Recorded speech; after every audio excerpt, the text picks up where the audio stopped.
नमस्कार, स्वागत है आपका। आप देख रहे हैं न्यूज 18 राजस्थान। मैं हूं आपके साथ सुमित गुप्ता। बुलेटिन में आज बात करेंगे कोरोना के अब तक के सबसे खतरनाक मोड़ की, जिसने अब विकराल रूप अख्तियार कर लिया है। फिर बात करेंगे प्रदेश की, जहां कल से शाम 6 बजे से सुबह 5 बजे तक नाइट कर्फ्यू रहेगा। साथ ही दिखाएंगे उपचुनाव के रण की कुछ तस्वीरें, जहां आज प्रचार का आखिरी दिन है, और दिखाएंगे आपको कहां पर खेल खेल में 3 मासूमों की जान चली गई। इन कैदियों की गिरफ्तारी का सिलसिला, एक और कैदी हिरासत में, क्या जानकारी, किस तरह से कार्रवाई की गई।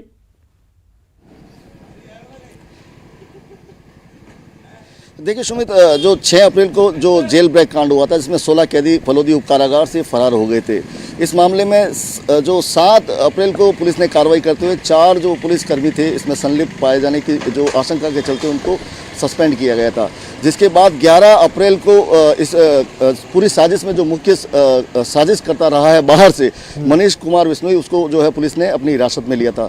जिसके बाद एक और अन्य आरोपी को बीकानेर से हिरासत में लिया। इसके अलावा इन जेल में जो सिम सप्लाई करने वाले शाहरुख को जो है पुलिस ने अपनी गिरफ्त में लिया था। जिसके बाद एक परत दर परत जो परतें खुलती जा रही है और मामले में एक के बाद एक अभियुक्त गिरफ्तार हो रहे हैं। यह मुख्य साजिशकर्ता जैसलमेर के मोहनगढ़ से गिरफ्तार हुआ है। और सबसे बड़ी बात, जो ग्रामीण पुलिस है वो पूरे तालमेल के साथ और सारे जो सिम के डिटेल्स उनको निकाल के और पूरी तरह से जो है कार्रवाई को अंजाम दे रही है। और जो आपसी तालमेल है अलग अलग जिलों की टीम का, उसका परिणाम है कि अब एक के बाद एक कैदी जो है पुलिस की शिकंजे में फंसते जा रहे हैं। ये एक बड़ी कामयाबी है जो आज शौकत को गिरफ्तार किया गया है। तो ये मान के चलें कि जो शेष अब 14 और आरोपी है जो फरार हुए हैं, उनको भी जल्द से जल्द पुलिस गिरफ्तार कर लेगी।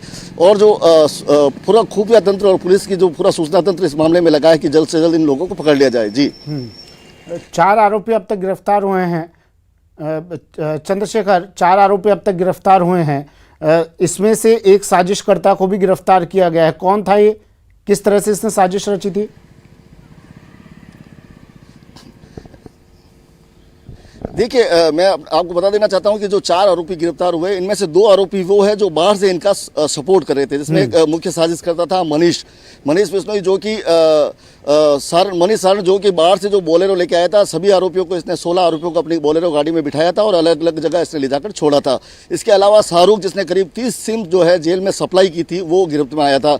इसके अलावा एक NDPS का आरोपी जो जेल से फरार हुआ था, वो पहले ही पुलिस के हत्थे चढ़ चुका था। और आज ये मुख्य साजिशकर्ता फिर जो पुलिस के हत्थे चढ़ा, कहीं ना कहीं पुलिस की एक बड़ी कामयाबी कहा जा सकता है। और आगे जो है ये तय हो चुका है कि अब जल्द से जल्द सभी आरोपी जो है पुलिस के शिकंजे में होंगे। जी ठीक है। जैसलमेर से हिरासत में लिया गया श्रीकांत व्यास जुड़े हुए हैं। श्रीकांत, किस तरह से कार्रवाई की गई?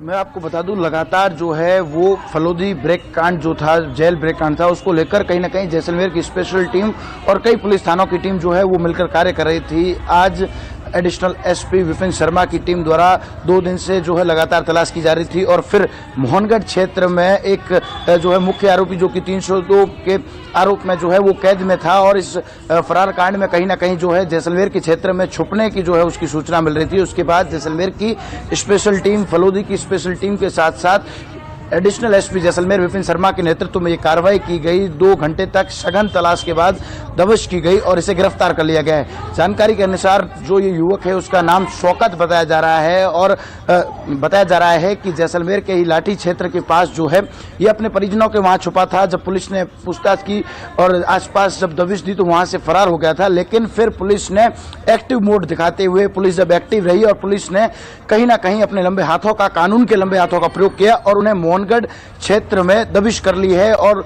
कहीं ना कहीं एक बड़ी संभावना बनती है कि अब इस कांड में जितने भी आरोपी हैं, जितने भी कैदी फरार हुए थे, उन सबको जल्दी पकड़ा जाएगा। अब तक करीब 4 कैदियों को जो है वो पकड़ लिया गया है। जी, ये शौकत जिसको हिरासत में लिया गया है जैसलमेर से, ये फरार हुए कैदियों में से था या फिर साजिशकर्ताओं में से था? पहला सवाल तो ये श्रीकांत। और अब क्या कुछ खुलासे की संभावना इस शौकत से पुलिस जता रही है? कहीं ना कहीं जो है जो शौकत था वो जो 16 कैदी थे उनमें से एक बताया जा रहा है। अब तक मिली जानकारी के अनुसार 302 के मुकदमे में इसे फलोदी के जेल में रखा गया था, जहां से 16 कैदियों में से एक कैदी शौकत भी था और फिर ये फरार होकर जैसलमेर में अपने परिजनों के घर आकर छुप गया था। फिर जब पुलिस को सूचना मिली, पुलिस ने अपने सोर्स से पता किया तो इसे लाठी क्षेत्र में होने की जो है वो बात कही जा रही थी। वहां ढूंढने के बाद जब इसे ये भाग गया था वहां से, और इसे अब मोहनगढ़ क्षेत्र में पकड़ा गया है। साथ ही साथ इसे पकड़ने जाने के बाद कहीं ना कहीं बताया जा रहा है कि जो 16 कैदी भागे थे उनमें उन्हें भगाने के लिए और उस जो प्लानिंग थी उसमें कहीं ना कहीं मुख्य भूमिका में शौकत भी बताया जा रहा है। अगर शौकत मुख्य भूमिका में था तो जल्द ही 16 कैदी पकड़े जाने की संभावना जो है वो बढ़ जाती है। पुलिस शौकत से पूछताछ कर रही है, संयुक्त टीम जो है वो लगातार दबिश दे रही है। हो सकता है कि आने वाले दिनों में जल्द ही ये 16 कैदी जो है वो पुलिस के हत्थे चढ़े। अभी पुलिस को एक बड़ी सफलता मिली है जिसमें जो है इस शौकत को पकड़ा गया। इससे पहले एक साजिशकर्ता जो है उसे भी पकड़ा गया था जिसमें एक गाड़ी जब्त की गई थी और बताया जाता है कि उसी गाड़ी में इन लोगों को भगाया गया था। तो कहीं ना कहीं जो है वो अब संभावनाओं का जो बाजार है वो गर्म है। कहीं भी जो है अगर पुलिस को संभावना लगती है तो पुलिस जो है एक्टिव दिखती है और दबिश देती हुई नजर आती है। अब तक 4 लोगों को गिरफ्तार किया गया है। फलोदी जो ये फरार कांड हुआ था उसको लेकर कहीं ना कहीं पुलिस जो है वो बेहद चिंतित नजर आ रही है और उनकी चिंता के साथ साथ ही जो है वो कार्रवाइयां भी कर रही है और कहीं ना कहीं जो है सफल कार्रवाइयां जो है वो उभर कर सामने आ रही है। अभी स्पेशल टीम द्वारा जो कार्रवाई गत दिनों में की गई थी उनमें भी एक साजिशकर्ता को पकड़ा गया था। अब एक कैदी का पकड़ा जाना कहीं ना कहीं जो है वो संभावनाओं को और अधिक जो है वो बढ़ा देता है। जी, शौकत को अब जोधपुर ले जाया जाएगा?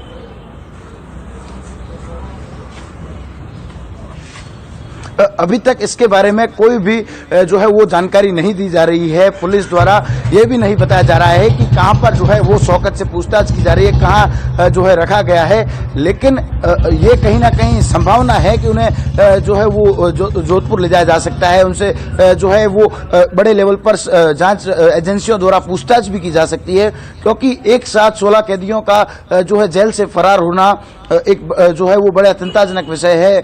जिस तरह से उन लोगों ने वहां पर आंखों में मिर्च डालकर वहां से भागे और फिर जो उन्हें फरार करने में कुछ लोगों ने जो साजिश रची थी वो कहीं ना कहीं जो है वो एक बड़ी समस्या थी। तो अभी तक पुलिस जो है इस मामले में ज्यादा जानकारी जो है वो बाहर नहीं दे रही है। जी चंद्रशेखर, 4 आरोपियों को गिरफ्तार किया गया है अब तक। कुछ क्या लगता है, क्या संभावनाएं जता रहे हैं पुलिसकर्मी? कुछ और अधिकारियों के, पुलिसकर्मियों के या वहां पर तैनात सुरक्षा गार्डों के नाम सामने आने की संभावना है?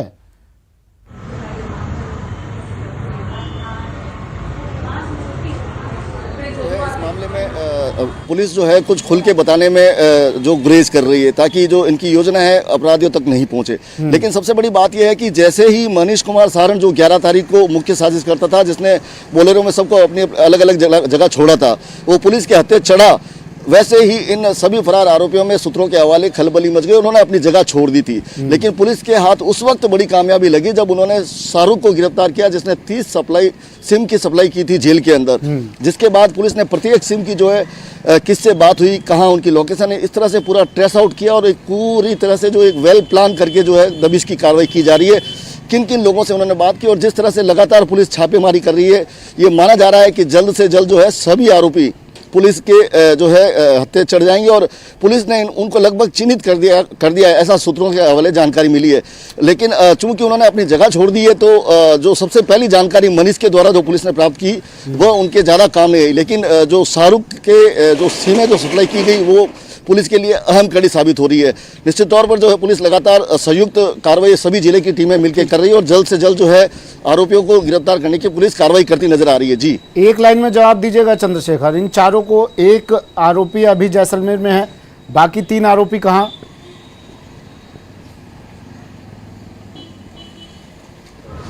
देखिए, सभी आरोपियों को जो है फलोदी थाना पुलिस को सौंपा जाएगा, जिसके बाद में जो आगे की जांच और कार्रवाई जो है पुलिस अधिकारियों, आला अधिकारियों के द्वारा की जा रही है। जी ठीक है, शुक्रिया चंद्रशेखर तमाम जानकारी के लिए। श्रीकांत, आपका भी शुक्रिया तमाम जानकारी के लिए। तो एक और बड़ी सफलता, जैसलमेर पुलिस को ये सफलता मिली है। जैसलमेर से एक और आरोपी को, फलौदी जेल ब्रेक कांड के एक और आरोपी को हिरासत में लिया गया है। और अब बात भरतपुर की, जहां खेल खेल में 3 बच्चियों की जान चली गई। खबर रूपवास के कांधौली गांव की है, जहां एक घर में खड़ी कार में अचानक 3 बच्चियां खेलते खेलते कार का दरवाजा खोलकर उसके अंदर बंद हो गई, जिससे उन तीनों बच्चियों की उस कार में दम घुटने से मौत हो गई। घटना की जानकारी जब परिजनों को लगी तो आनंद फानन में रूपवास कस्बे के CHC में उन्हें ले जाया गया, जहां पर चिकित्सकों ने तीनों ही बच्चियों को मृत घोषित कर दिया। तीनों मृतक बच्चियों की उम्र करीब 6 वर्ष के आसपास बताई जा रही है।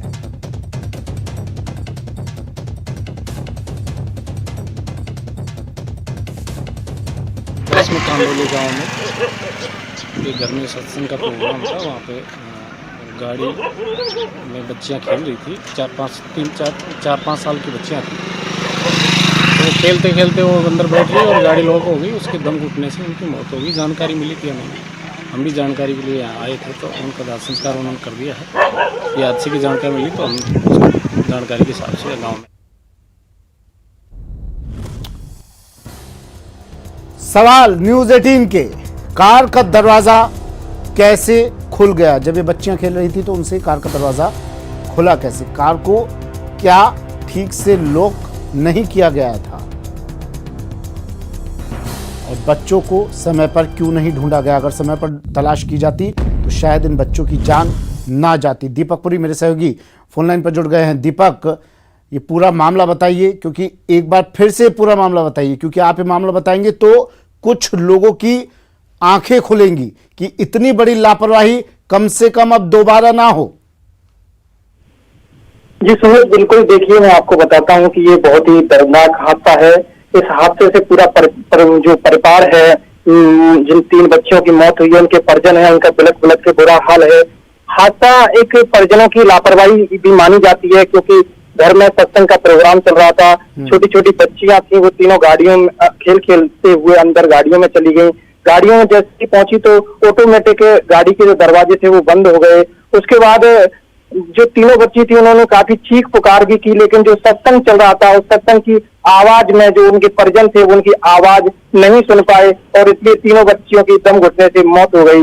बाद में जैसे ही परिजनों को पता चला, परिजन CHC लेके गए, जहां डॉक्टरों ने तीनों को मृत घोषित कर दिया। तो कहीं ना कहीं इसमें परिजनों की भी लापरवाही देखी जाती है। अपने छोटे छोटे बच्चों पर ध्यान रखना चाहिए कि बच्चे कहाँ खेल रहे हैं, किस तरीके से खेल रहे हैं, किस पोजीशन में बच्चे हैं। उसी तरीके से कहीं ना कहीं परिजनों की लापरवाही है। बच्चों को ध्यान रखना चाहिए कि बच्चे कहाँ हैं और किस समय क्या कर रहे हैं। बताई जा रही है दीपक, और क्या एक ही परिवार से ताल्लुक रखती हैं तीनों बच्चियां?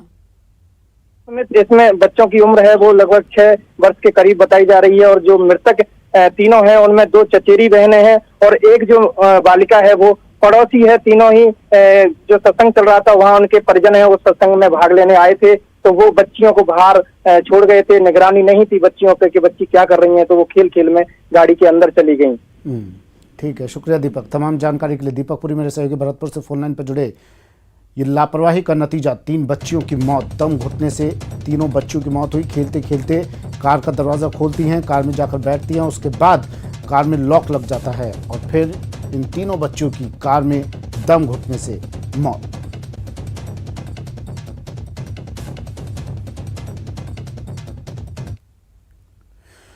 चलिए, वक्त एक ब्रेक का है। ब्रेक के बाद बात पायलट के इशारों की। ब्रेक के बाद स्वागत है आपका। बड़ी खबर इस वक्त की जोधपुर से। हैंडीक्राफ्ट फैक्ट्री में लगी भीषण आग। 3 मंजिला फैक्ट्री में यह आग लगी है। फायर ब्रिगेड की गाड़ियां मौके पर मौजूद है और आग पर काबू पाने की तमाम कोशिशें की जा रही हैं। बासनी क्षेत्र में यह हैंडीक्राफ्ट फैक्ट्री स्थित है। लकड़ी के फर्नीचर की वजह से आग और ज्यादा विकराल रूप लेती जा रही है। जोधपुर से खबर, जोधपुर की तस्वीरें। 3 मंजिला फैक्ट्री, हैंडीक्राफ्ट फैक्ट्री में लगी आग और लकड़ी का सामान है, इस वजह से ये आग और ज्यादा फैलती जा रही है। दमकल की गाड़ियां मौके पर पहुंच चुकी है। फायर ब्रिगेड को सूचना दी गई। फायर ब्रिगेड की कुछ गाड़ियां मौके पर पहुंची और अब इस आग पर काबू पाने की कोशिशें की जा रही हैं।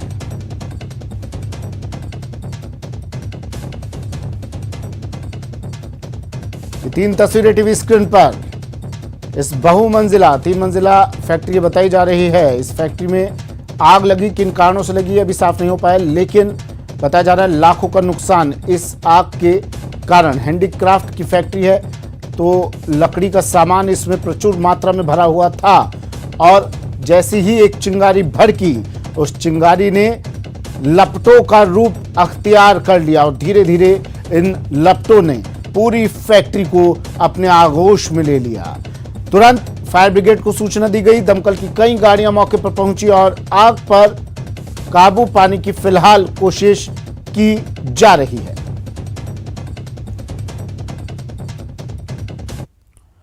खबर सीकर से। सीकर में फूड पॉइजनिंग का कहर, 100 से ज्यादा लोगों की तबीयत बिगड़ गई।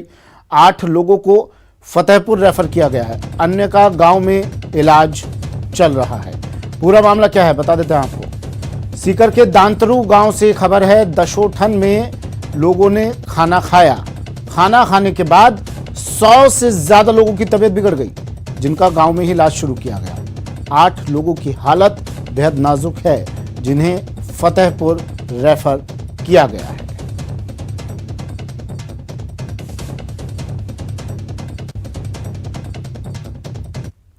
गांव में कोई बच्चे का दशों कार्यक्रम था, उसमें खाना खाने के बाद में लगभग 4 बजे से यहाँ उसको उल्टी और पेट दर्द की शिकायत लेके डॉक्टर के पास आए, उसको मैनेज किया। उसके बाद लगातार अभी तक आने का सतत काम जारी है और यहाँ कोशिश लेके आए लगभग 21 लोग बेरानिया PHC में भी उल्टी और पेट दर्द की कंप्लेंट लेके आए। सभी को इमीडिएट ट्रीटमेंट कर दिया है, सब बिल्कुल ठीक है। 8 लोग यहाँ सीधे फतेहपुर हॉस्पिटल पहुँचे, उनके भी सबके उल्टी और पेट दर्द की शिकायत थी।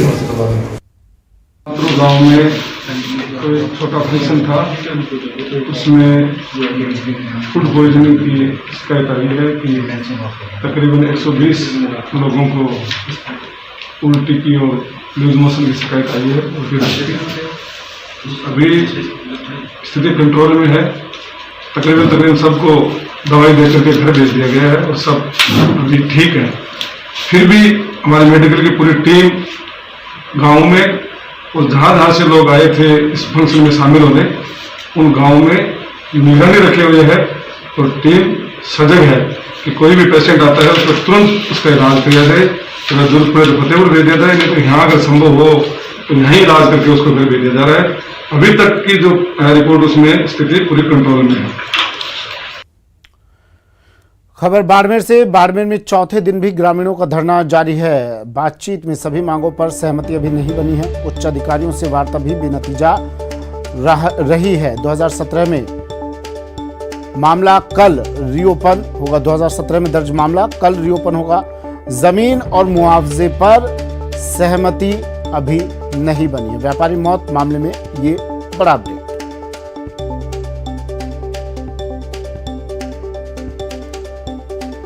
प्रेमदान देथा मेरे सहयोगी बाड़मेर से सीधा जुड़ गए हमारे साथ।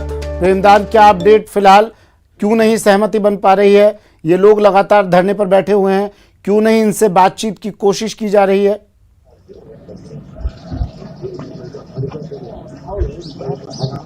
देखिए सुमित, बताना चाहूंगा कि जिस दिन से ये घटना हुई है करीब 75 घंटे से ऊपर हो गया, शव मोर्चरी में रखा हुआ है, लेकिन वार्ताओं का दौर लगातार जारी है। ऐसा नहीं है कि वार्ताएं नहीं हो रही है। संभागीय आयुक्त, IG, 3 MLA मौके पर आए और वार्ताएं हुई है, लेकिन कुछ ऐसी डेडलॉक है जो खत्म होने का नाम नहीं ले रहा है। कई इनकी मांगे हैं जिसको प्रशासन पूरी नहीं कर पा रहा है। यही कारण है कि अभी तक इस डेडलॉक को टूटने में कहीं न कहीं विलंब हो रहा है।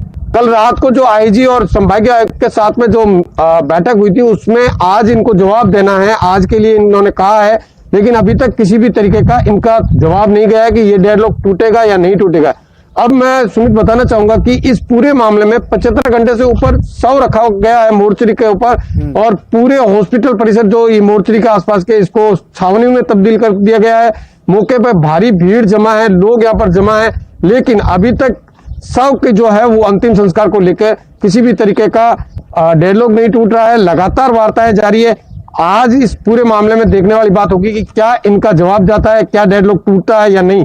जमीन और मुआवजे की मांग पर ये लोग अड़े हुए हैं, उसको लेके अभी भी गतिरोध बना हुआ है। जी सुमित। लेकिन प्रेमदान, ये मामला तो शायद न्यायालय में विचाराधीन है ना, तो फिर शव का अंतिम संस्कार कीजिए आप, उसके बाद बातचीत का दौर तो फिर भी चलता रह सकता है।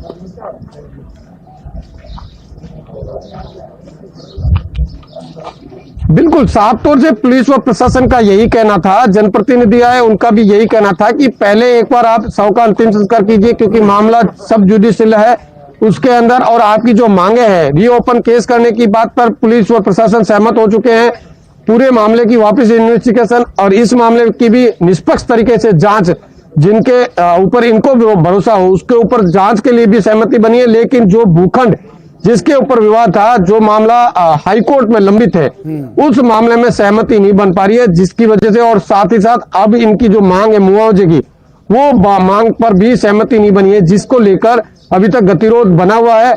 करीब 75 घंटे से ऊपर शव रखा गया है। तो आप सोच सकते हैं कि किस तरीके की मतलब यहाँ की स्थितियां होगी परिजनों की, क्योंकि आज 3 दिन से ऊपर बीत गए हैं, तो उन्होंने भी किसी भी तरीके का उनकी भी घर में समस्या है, नहीं बन पा रही है। पेच कहाँ फंसा हुआ है प्रेमदान? क्या विचाराधीन न्यायालय में मामला चल रहा है, इस वजह से कोई पेच फंसा हुआ है या कुछ और बात? देखिए, जो मुआवजे की राशि की इन्होंने जो बात रखी है वो रखी है क्योंकि ये व्यापारी थे, बड़ा व्यवसायी बाड़मेर का था, जिसने इस तरीके का कदम उठाया, तो इनकी जो मांग है वो 10 करोड़ की रखी गई है। तो अपने आप में बहुत बड़ी राशि की मांग रखी गई है। हालांकि प्रशासन से जब कल आईजी से हमारी बात हुई, कल संभागीय आयुक्त से बात हुई, उनका कहना था कि इनकी मांगों को जो है वो सरकार तक भेजा गया है, सरकार इसके ऊपर क्या निर्णय करती है। इनकी जो मांगे है, एक जो बेवा है उसको नौकरी देने की इनकी मांग है, साथ ही साथ जो पेंशन की बात है, साथ ही मुआवजे, इन सब मांगों के ऊपर सरकार के स्तर पे जो विचार हो रहा है।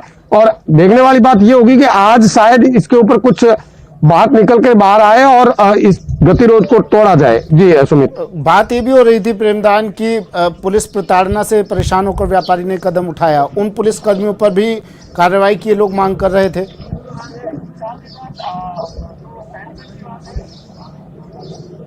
बिल्कुल, इनका ये सबसे बड़ी मांग जो थी उसको लेकर भी इनका कहना ये है, पुलिस और प्रशासन का कहना ये था कि हम इस पूरे मामले की री इन्वेस्टिगेशन करवाएंगे, अगर उसमें किसी तरीके की नेग्लिजेंसी पुलिस के द्वारा बरती गई है तो उनके खिलाफ कार्रवाई होगी, विभागीय कार्रवाई होगी और मुकदमा भी दर्ज करवाया जाएगा। लेकिन इनका जो सबसे बड़ी मांग ये है कि तत्काल प्रभाव से उन लोगों की गिरफ्तारी हो, जो पहले 3 आरोपी थे उनकी गिरफ्तारी हो, साथ ही अभी जो सुसाइड नोट में नाम लिखा उनकी गिरफ्तारी हो, उस भूखंड का कब्जा दिलाया जाए और मुआवजे की राशि और जो पेंशन है और सरकारी नौकरी, ऐसी जो मांगे रखी गई है उसके ऊपर प्रशासन तो व्यापारी मौत मामले में, आत्महत्या मामले के बाद ये अब अपडेट है। परिजन और गांव वाले धरना दे रहे हैं, प्रदर्शन कर रहे हैं अपनी कुछ मांगों को लेकर और कह रहे हैं जब तक मांगे पूरी नहीं होती तब तक वो शव का अंतिम संस्कार नहीं करेंगे। वक्त एक ब्रेक का है, ब्रेक के बाद मौलवी का महापाप।